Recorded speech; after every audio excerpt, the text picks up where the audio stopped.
இந்த மணவிழா நிகழ்ச்சிக்கு தலைமை பொறுப்பேற்று மணவிழாவை நடத்தி வைத்து அதே நேரத்தில் மணமக்களை வாழ்த்தக்கூடிய ஒரு சிறப்பான வாய்ப்பு எனக்கு கிடைத்திருக்கிறது. வாய்ப்பினை பெற்றமைக்கு நான் மகிழ்ச்சி அடைகிறேன். வாய்ப்பினை வழங்கியிருக்கக்கூடிய நம்முடைய மருதூர் ராமலிங்கம் அவர்களுக்கும் அவருடைய குடும்பத்தாருக்கும் குறிப்பாக மணமக்களுக்கும் நான் நன்றி தெரிவிக்க விரும்புகிறேன். இந்த மணவிழா நிகழ்ச்சியை பொறுத்த வரையில எனக்கு முன்னால் உரையாற்றியவர்கள் குறிப்பிட்டு காட்டிய அடிப்படையில் வரலாற்றில் பதிவாகி இருக்கக்கூடிய ஒரு செய்தியை நான் மீண்டும் உங்களுக்கு நினைவுபடுத்த விரும்புகிறேன். இந்த திருமணம் ஒரு சீர்திருத்த திருமணமாக, சுயமரியாதை உணர்வோடு நடைபெற்றிருக்கக்கூடிய திருமணமாக நடந்தேறியிருக்கிறது. இது போன்ற சீர்திருத்த திருமணங்கள் 1967க்கு முன்பு நடைபெறும் என்று சொன்னால் அந்த திருமணங்கள் சட்டப்படி முறைப்படி செல்லுபடியாகும் என்கிற அங்கீகாரத்தோடு நடைபெறக்கூடிய வாய்ப்பை பெற்றிடவில்லை. ஆனால் 67 நடைபெற்ற தேர்தலில் திராவிட முன்னேற்றக் கழகம் வெற்றி பெற்று அறிஞர் அண்ணா தலைமையில ஆட்சி பொறுப்பேற்று முதலமைச்சராக பொறுப்பேற்ற அண்ணா அவர்கள் சட்டமன்றத்திற்குள்ளே நுழைந்து சீர்திருத்த திருமணங்கள் அனைத்தும் சட்டப்படி செல்லுபடியாகும் என்கிற அந்த அங்கீகாரத்தை சட்டமாக்கி தந்தார்கள். ஆகவே அப்படி சட்டமாக்கி தரப்பட்டிருக்கக்கூடிய நிலையில் தான் இந்த திருமணம் சட்டப்படி செல்லுபடியாகும் என்கிற அங்கீகாரத்தோடு நடைபெற இருக்கிறது. ஆகவே இது சீர்திருத்த திருமணம் மட்டுமல்ல, சுயமரியாதை உணர்வோடு நடைபெறக்கூடிய திருமணம் மட்டுமல்ல, நம்முடைய தாய்மொழியாம் தமிழ் மொழியில் இன்னும் பெருமையோடு சொல்ல வேண்டும் என்று சொன்னால் அந்த தாய்மொழி தமிழ் மொழிக்கு செம்மொழி என்கிற அங்கீகாரத்தை நம்முடைய தலைவர் கலைஞர் அவர்கள் பெற்றுத் தந்திருக்கக்கூடிய அந்த பெருமையோடு இந்த மணவிழா நிகழ்ச்சி நடைபெற்றுக் கொண்டிருக்கிறது. ஆக அப்படிப்பட்ட இந்த சிறப்பான திருமணத்தை உங்களோடு சேர்ந்து நானும் மணமக்களை வாழ்த்த, போற்ற, பாராட்ட கடமைப்பட்டிருக்கிறேன்.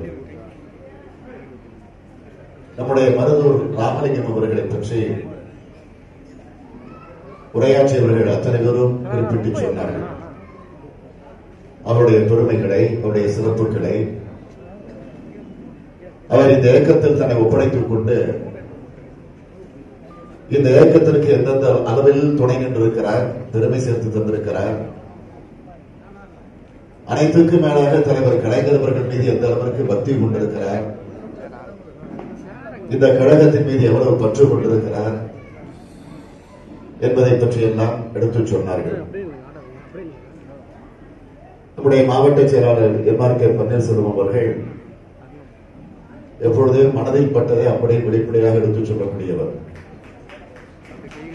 எதையும் மறைத்து பேச தெரியாதவர். அதனால்தான் சில செய்திகளை எல்லாம் இங்கு கொஞ்சம் வெளிப்படையாகவே அவர் பேசியிருக்கிறார். ஆக கூட்டணி கட்சிக்கு இடம் கொடுக்க வேண்டிய சூழ்நிலையில் தான் உங்களுக்கு அந்த வாய்ப்பு வராமல் போய்விட்டது. 4 முறை சட்டமன்ற உறுப்பினராக நம்முடைய மருதூர் ராமலிங்கம் அவர்கள் இருந்து பணியாற்றக்கூடிய வாய்ப்பை பெற்றிருந்தாலும் 4 முறைகள்ல தொடர்ந்து இந்த தொகுதியிலே ஒரு நிரந்தர சட்டமன்ற உறுப்பினராக இருந்து பணியாற்றக்கூடிய அளவிற்கு ஒரு செல்வாக்கு மிக்க செயல் வீரராக நம்முடைய மருதூர் ராமலிங்கம் அவர்கள் திறந்து கொண்டிருக்கிறார். ஆனால் கூட்டணி தர்மம் என்று ஒரு சூழ்நிலை வருகிற போது சில நேரங்களில் சில இடங்களை விட்டுக் கொடுக்க வேண்டிய நிலை ஏற்பட்டு விடுகிறது. ஆனால் முன்கூட்டியே நம்முடைய மாவட்ட செயலாளர் இப்பொழுது வர இருக்கக்கூடிய தேர்தல் களத்தை மனதில் வைத்துக் கொண்டு அதை தளபதி தான் பார்த்துக் கொள்ள வேண்டும் என்று மாவட்ட செயலாளர் சொல்வதைத்தான் அப்படியே கேட்கிறோம். மாவட்ட செயலாளர் கலந்து பேசாத சொல்லுவாங்க. நீங்கள் அழுத்தமாக இருக்க வேண்டும். கூட்டணியும் வேண்டும், அதே நேரத்தில் அந்த தொகுதியும் நமக்கு வேண்டும் என்று கணக்கு போட்டுவிடக்கூடாது. கூட்டணி வேண்டும் என்று சொல்லுகிற இடத்தில் அந்த கூட்டணி தர்மத்திற்கு கட்டுப்பட்டு நடக்க வேண்டிய நிலையில நாம் இருக்கிறோம் என்பதையும் மறந்துவிடக்கூடாது. ஆக எது எப்படி இருந்தாலும் நம்முடைய மருதூர் ராமலிங்கம் அவர்கள் 4 முறை சட்டமன்ற உறுப்பினராக இருந்து பணியாற்றக்கூடிய வாய்ப்பை பெற்ற நேரத்தில் எப்படி இந்த இயக்கத்திற்கு துணை நின்று கடமை ஆற்றியிருக்கிறாரோ, அதற்கு பிறகு தொடர்ந்து அந்த பொறுப்புக்கு வர முடியாத நிலையிலும் அதைவிட அதிகமான அளவுக்குத்தான் தன்னுடைய கடமையை ஆற்றியிருக்கிறார் என்பதை யாரும் மறுத்திட மறைத்திட முடியாது. அதனால்தான் அவர் திருமணத்திற்கு தேதி கேட்டு அடுத்த வினாடியே அவர் சொன்னார், நீங்கள் எப்பொழுது தேதி தந்தாலும் அதை நாங்கள் வைத்துக் கொள்கிறோம் என்று. நான் உடனே அவருக்கு திருப்பி சொன்னேன், நீங்கள் எப்பொழுது சொல்லுகிறீர்களோ அப்பொழுது நான் வருகிறேன் என்று நான் அவருக்கு சொன்னேன். காரணம், இந்த இயக்கத்திற்காக பாடுபட்டுக் கொண்டிருக்கக்கூடிய, தொடர்ந்து பணியாற்றிக் கொண்டிருக்கக்கூடிய ஒரு சிறந்த தலைகத்தராக அவர் விளங்கிக் கொண்டிருக்கிறார். தலைவருடைய இல்லத்திற்கு அடிக்கடி வருவார், அறிவாலயத்திற்கு வருவார். வருகிற போதெல்லாம் தலைவர் கலைஞரை பார்க்க வேண்டும் என்று காத்திருப்பார். இல்லை இல்லை, இன்றைக்கு தலைவர் கொஞ்சம் களைப்பாக இருக்கிறார், இன்று பார்க்க முடியாது, அடுத்த முறை வருகிற போது பார்க்கலாம் என்று சொன்னால் அப்படியே கேட்டுவிட்டு போய்விடுவார். அதற்காக கொஞ்சம் கூட அவர் வருத்தப்பட்டு நான் பார்த்தது கிடையாது.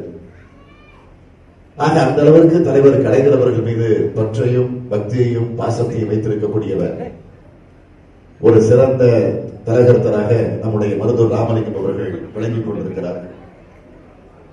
ஆக அவருடைய இல்லத்தில் நடைபெறக்கூடிய இந்த மணவிழா நிகழ்ச்சியில நாமெல்லாம் கலந்து கொண்டு மணமக்களை வாழ்த்திக் கொண்டிருக்கிறோம். இந்த மணவிழா அழைப்புகளை நீங்கள் கொஞ்சம் உற்று நோக்குவீர்கள் என்று சொன்னால், நான் கூட மணமக்களை, மணமக்களுடைய பெற்றோர்களை அடையாளம் காட்டுகிற போது டாக்டர் டாக்டர் என்று அவர்கள் படித்திருக்கக்கூடிய அந்த பட்டத்தை சுட்டிக்காட்டி எடுத்துச் சொல்லியிருக்கிறேன்.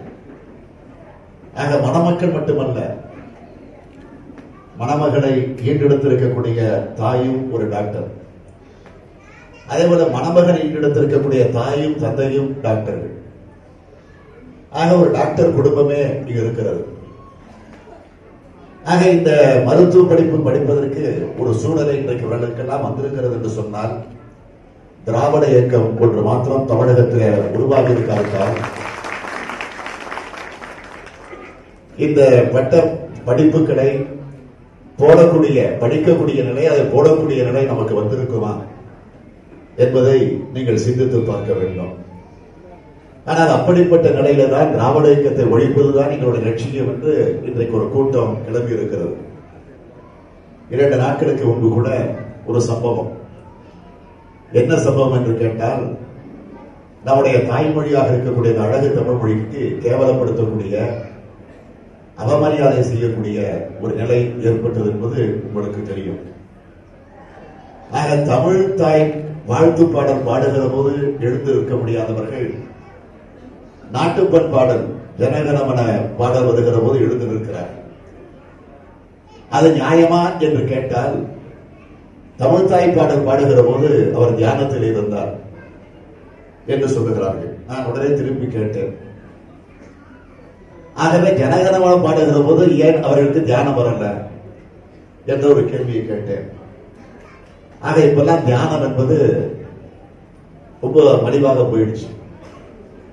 அம்மையார் ஜெயலலிதாவுடைய சமாதிக்கு சென்று சில தியானம் செய்கிறாங்க, அந்த காட்சியும் பார்த்துட்டு இருக்கிறோம். இதெல்லாம் பார்க்கும்போது இதுதான் உண்மையான ஆன்மீக அரசியலா என்று கூட எண்ணக்கூடிய நிலை இன்றைக்கு நாட்டிலே உருவாகி இருக்கிறது.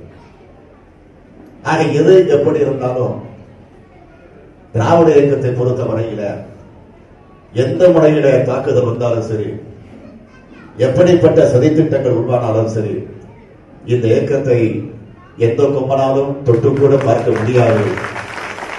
அழிக்க நினைத்தவர்கள் தான், இந்த இயக்கத்தை அழிக்க நினைத்தவர்கள் தான் அழிந்து போயிருக்கிறார்கள் தவிர இந்த இயக்கம் அழிந்ததாக வரலாறு கிடையாது. இன்றைக்கும் கம்பீரமாக இருக்கிறோம். ஆட்சியில் இல்லை. இப்போ திராவிட முன்னேற்ற கழகத்தை பொறுத்த வரைக்கும் ஆட்சியில் இல்லை. ஆட்சியில் இல்லாட்டாலும் நாம தான் இன்னும் ஆட்சியில் இருக்கிற மாதிரி இன்றைக்கு நாட்டில் ஒரு நிலை எல்லா பிரச்சனைகளையும் நாம் தான் கையில் எடுக்கிறோம். எந்த சங்கடங்கள் வந்தாலும் சரி, எந்த நிலை வந்தாலும் சரி, அதை சுட்டி காட்டுகிற, அதை தட்டி கேட்கக்கூடிய ஒரு நிலை இன்றைக்கு இருந்து இருக்கக்கூடிய நிலை பார்க்கிறோம். நாளைய தினம் ஒரு மிகப்பெரிய போராட்டம். எதற்கு என்று கேட்டால், ஏதோ அந்த போராட்டத்தை கட்சியின் சார்பில் மட்டும் இல்ல, ஏற்கனவே பல நாட்களாக, சில நாட்களாக சில கட்சிகள் தொடர்ந்து நடத்தி கொண்டிருந்தாலும், நாளைய தினம் நாம் நடத்த இருக்கக்கூடிய நிலை வந்திருந்தாலும், இன்றைக்கு தமிழகத்தில் இருக்கக்கூடிய மக்களே அந்த போராட்டத்தை கையில் எடுத்துக்கொண்டு நாடு முழுவதும் போராடி கொண்டிருக்கக்கூடிய நிலைகளை எல்லாம் பார்த்து கொண்டிருக்கிறோம். போக்குவரத்து கட்டணம், பேருந்து கட்டணம் உயர்த்தப்பட்டிருக்கிறது. அது வந்து பேருந்து கட்டணத்தை உயர்த்த போகிறோம் என்று முன்கூட்டியே அறிவிப்பு கிடையாது. ஒரே நாளில் திடீரென்று முடிவெடுத்து இரவோடு இரவாக அந்த அறிவிப்பை வெளியிட்டு, எப்படி மோடி தலைமையில் இருக்கக்கூடிய மத்திய ஆட்சி நோட்டுகள் செல்லாது என்று ஒரு அறிவிப்பை வெளியிட்டார்களோ, திடீரென்று ஒரு நாள் அந்த மோடியின் ஆட்சிக்கு அடிமையாக இருந்து கொண்டிருக்கக்கூடிய குதிரை பேர் ஆட்சி இந்த போக்குவரத்து கட்டணத்தை இந்த அளவிற்கு உயர்த்தி இருக்கிறார்கள், எந்தவித முன்னறிவிப்பு இல்லாமல் உயர்த்தி இருக்கிறார்கள் என்ற செய்தியை பார்க்கிற போது அதை கண்டு கிளர்ந்து இன்றைக்கு மக்கள் போராடக்கூடிய நிலை வந்திருக்கிறது. ஆகவே நாளைய தினம் திராவிட முன்னேற்ற கழகம் நடத்தக்கூடிய போராட்டம், நேற்றைக்கு கடலூரில் நடைபெற்ற கூட்டத்தில் நான் பேசுகிற போது கூட குறிப்பிட்டு சொன்னேன். ஆகவே 27ஆம் தேதி நாங்கள் நடத்தக்கூடிய இந்த போராட்டத்தை பார்த்தாவது, இப்பொழுது தமிழகத்திலே கிளர்ந்து எழுந்திருக்கக்கூடிய மக்களுடைய எழுச்சியை பார்த்தாவது, உடனடியாக இந்த அரசு உயர்த்தி இருக்கக்கூடிய இந்த கட்டணத்தை திரும்ப பெற வேண்டும். அப்படி திரும்ப பெறவில்லை என்று சொன்னால் சிறை நிரப்பக்கூடிய போராட்டத்தை திராவிட முன்னேற்ற கழகமே முன்னின்று நடத்தக்கூடிய ஒரு சூழலை வரும் என்று நான் எச்சரித்திருக்கிறேன். ஆகவே அந்த போராட்டத்தை வருகிற 29ஆம் தேதியிலிருந்து தொடர்ந்து நடத்தவிருக்கிறோம். ஆகவே இதை ஒரு எச்சரிக்கையாக இந்த அரசுக்கு நான் இந்த திருமண நிகழ்ச்சியின் மூலமாக குறிப்பிட்டு காட்ட கடமைப்பட்டிருக்கிறேன். மணமக்களை வாழ்த்துகிறோம், எல்லா நன்மைகளையும் பெற்று சிறப்போடு வாழ வேண்டும் என்று வாழ்த்துகிறோம். ஆனால் இன்றைக்கு நாடு எந்த நிலையில் இருக்கிறது என்பதையும் வாழ்த்து வந்திருக்கக்கூடிய நீங்கள் உணர்ந்து பார்க்க வேண்டும். எங்கு பார்த்தாலும் ஊழல், எங்கு பார்த்தாலும் கமிஷன், நாட்டையே குட்டிச்சோராய்க்கு கொண்டிருக்கக்கூடிய நிலை இன்றைக்கு நாட்டிலே உருவாகி இருக்கிறது. நேற்றைய தினம் கூட சென்னை உயர்நீதிமன்றத்தில் அரசை பார்த்து நீதிபதிகளே கேள்வி கேட்டிருக்கிறார்கள். ஏன் இந்த வழக்கை சிபிஐ விசாரிக்க கூடாது என்று பயப்படுகிறீர்கள் என்று ஒரு கேள்வியை கேட்டிருக்கிறார்கள். என்ன வழக்கு என்று சொன்னால், இளைஞர்கள், மாணவர்கள் இன்றைக்கு ஒரு மோசமான நிலைக்கு போய் கொண்டிருக்கக்கூடிய நிலையில போதைப் பொருளாக இருக்கக்கூடிய குட்கா, ஆக அந்த குட்கா என்பது உயிரையே பறிக்கக்கூடிய நிலையில் இருக்கக்கூடிய அந்த போதைப் பொருள் அது. ஆக தடை செய்யப்பட்டிருக்கக்கூடிய போதைப் பொருள் அது. ஆக தடை செய்யப்பட்டிருக்கக்கூடிய போதைப் பொருள் இன்றைக்கு ரொம்ப சாதாரணமாக